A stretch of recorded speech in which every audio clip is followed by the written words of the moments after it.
बलिया जिले के रेवती ब्लॉक में लम्हुई गांव में 7 घरों में आग लग जाने से गरीब लोग जहां परेशान हो गए, वहीं समाज सेवियों ने उन्हें मदद पहुंचाने में अपनी भूमिका निभाई। आपको बताते चले कि उत्तर प्रदेश में समाजवादी पार्टी के बैरिया विधायक जयप्रकाश अंचल गरीबों की मदद करने के लिए अपने सहकर्मियों के साथ, अपने सदस्यों के साथ और अपने कार्यकर्ताओं के साथ लम्हुई गांव में पहुंचे, जहां 7 घरों में आग लगी थी। उन्होंने बारीकी से एक-एक चीज़ वहां पर देखा। बच्चों के किताब जले हुए हैं, राशन का सामान जला हुआ है, घरेलू खाना बनाने के उपकरण सहित अनाज जले पड़े हुए हैं। यह सब देखकर वो व्यथित हो गए और उन्होंने तुरंत ही अपने तरफ से कुछ नगद और थोड़ा बहुत सामान उन पीड़ितों को मदद के लिए पहुंचाई। उसके बाद वो स्थानीय जो अधिकारी हैं, कोटेदार हैं, उनसे फ़ोन पर भी बात की और उन्हें भी कड़े शब्दों में तुरंत इन्हें सहायता पहुंचाने के लिए कहा। उसके बाद वो वहां से निकले और पत्रकारों के साथ बातचीत में वो सरकार के ऊपर जी, आप यहाँ जमकर बरसे। रेवती थाना क्षेत्र में आए हैं। यहाँ पे आपने क्या स्थिति को देख के समझा? वो आगजनी हुई है, हमको सूचना मिली थी, थे नहीं, आज आए हैं तो आए हैं। जी, और इनके लिए आपके तरफ से क्या-क्या किया जा रहा है? अब देखिए, हमने तो उस दिन एसडीएम तहसीलदार साहब से भी हमने कहा था कि आप तत्काल भेज करके उसका रिपोर्ट मंगा लीजिए, वो जितना आर्थिक सहायता होगा वो करेंगे। तो हम आए हैं तो जो करना है वो आपके सामने है। ये लोग परेशान हैं, कोई कार्रवाई नहीं हो रहा है, या इस पे क्या कहना चाहेंगे? नहीं, ऐसा नहीं होगा, जो दोषी होगा उसको सजा मिलेगा। हम लोगों की तरफ से इस तरह की कोई बात नहीं है कि जो दोषी हो उसको सजा न मिले। आपके तरफ से इन लोगों को क्या मदद किया जाएगा? अब हमारे देख तरफ रहे हैं से पूरा चीज जल चुका है और यथास्थिति आप सामने देख ही रहे हैं। नहीं, ठीक है, जितना संभव होगा हम मदद कराएंगे, उसमें कोई दिक्कत नहीं। अच्छा, एक सवाल है कि मिल्कीपुर में जो अभी चुनाव हो रहा है, उसमें आप लोग की पार्टी की तरफ से इल्ज़ाम लगाया जा रहा है कि पक्षपाती अधिकारियों को वहाँ पे नियुक्त किया गया है। देखिए, चुनाव का जगह नहीं है। जब चुनाव का जगह होगा तो वहाँ बात किया जाएगा। आज तो चूंकि हम लोग यहाँ पीड़ित परिवार से मिलने आए हैं, क्योंकि इन लोगों का दुख दर्द है, आगजनी हुआ है, काफ़ी क्षति हुआ है। तो चुनाव की बात जहाँ होगी वहाँ होगा। अगर रियलिटी में इस तरह की स्थिति होगी तो विपक्ष को जानकारी मिलेगा तो विपक्ष तो कहेगा ही। सत्ता पक्ष को तो अपना सोच समझ करके काम करना चाहिए कि हमारे ऊपर इल्ज़ाम ना लगे। अगर इल्ज़ाम का ही वो लोग काम करेंगे तो विपक्ष तो कहेगा ना। ठीक है सर। सर्किल में यह राशन उतना नहीं देना चाहिए आपको, तो उसी दिन ला करके देना चाहिए।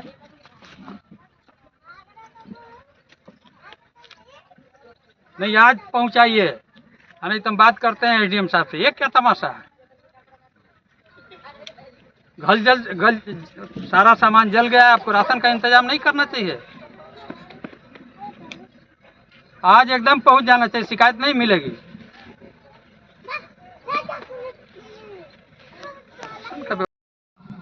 कम से कम राशन का तो इंतजाम कर देना चाहिए, जिसके घर का सारा अनाज पानी जल गया हो।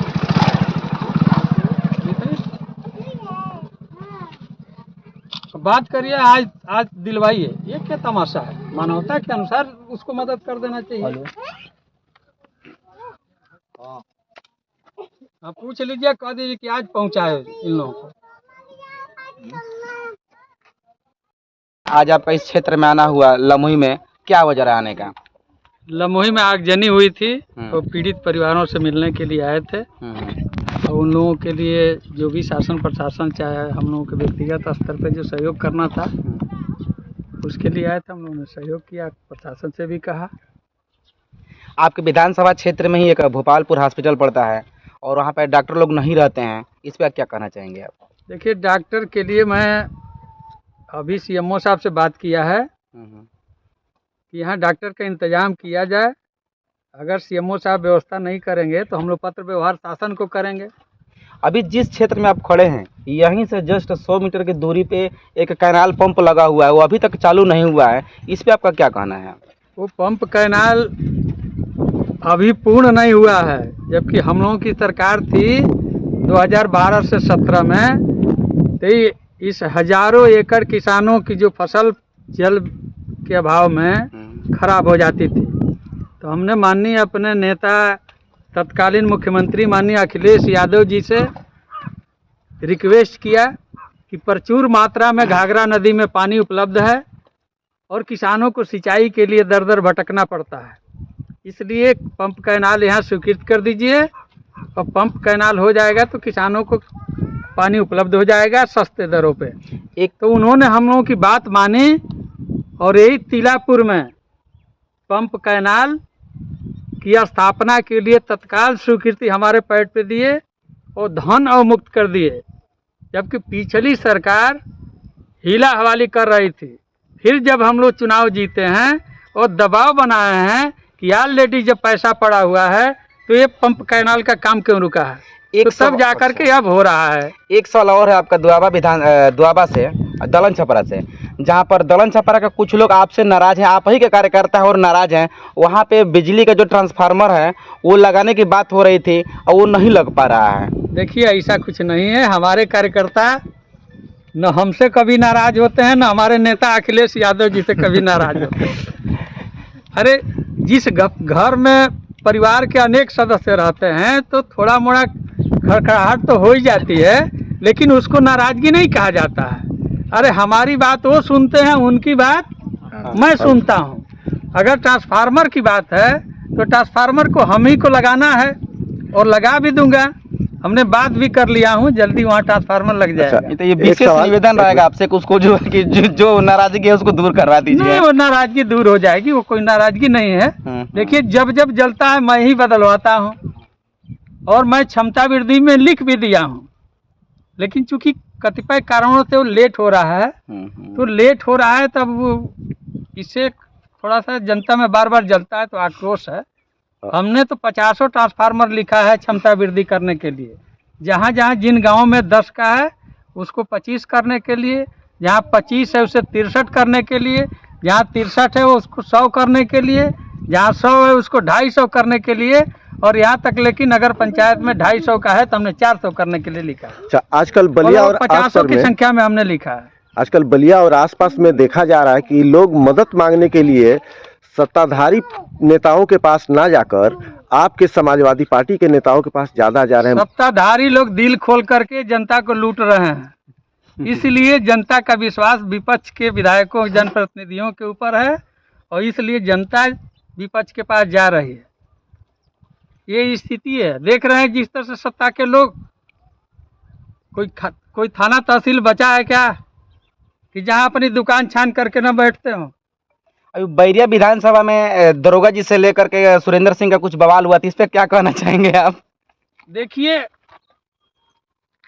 कोई जरूरी नहीं कि जनप्रतिनिधि किसी से बदसलूकी से पेश आकर के ही जनता के समस्या का निदान कराएगा।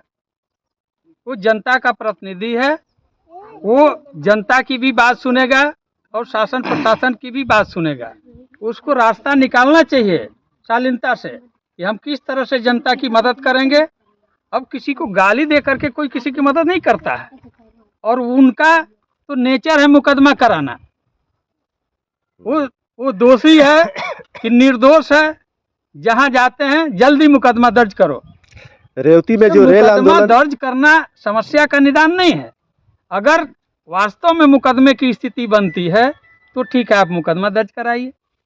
अगर छोटी मोटी भाई भतीजे का झगड़ा है, बाप बेटे का विवाद है, चाचा भतीजे का मामला है, उस मामले को सलटाया भी जा सकता है, उसको समझा बुझा करके भी समस्या को हल किया जाता है। इसीलिए गांव में बूझ पंचायत होती है कि 2-4 लोग मिल करके उस समस्या का निदान कर देते हैं। जो दोषी होता है उसके ऊपर कुछ दंड जुर्माना लगा करके माफी वाफी मंगवा करके समस्या का निदान करा दिया जाता है। रेवती में जो रेल समस्या आंदोलन था, मुकदमा दर्ज करके मुकदमा दर्ज करा करके वो समस्या का निदान नहीं होता है, बल्कि उसको लेंगर करने का प्रयास होता है। एक आखिरी सवाल है आपसे। रेवती रेल आंदोलन के जो आंदोलनकारी है उनके ऊपर मुकदमा रेलवे की तरफ से किया गया है।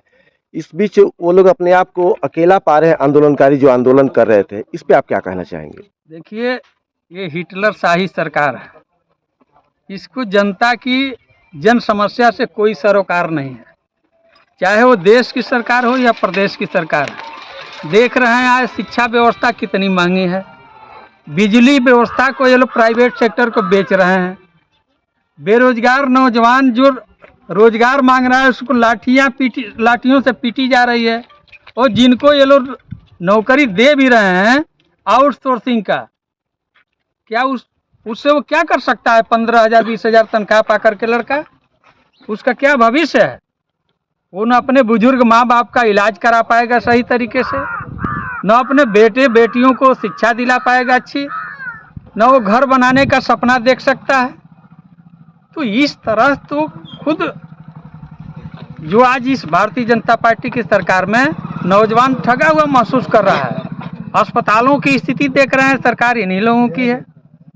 जब अस्पताल सफाई कर्मी चलाएगा तो फिर इस सरकार की व्यवस्था क्या है? चलिए ठीक है।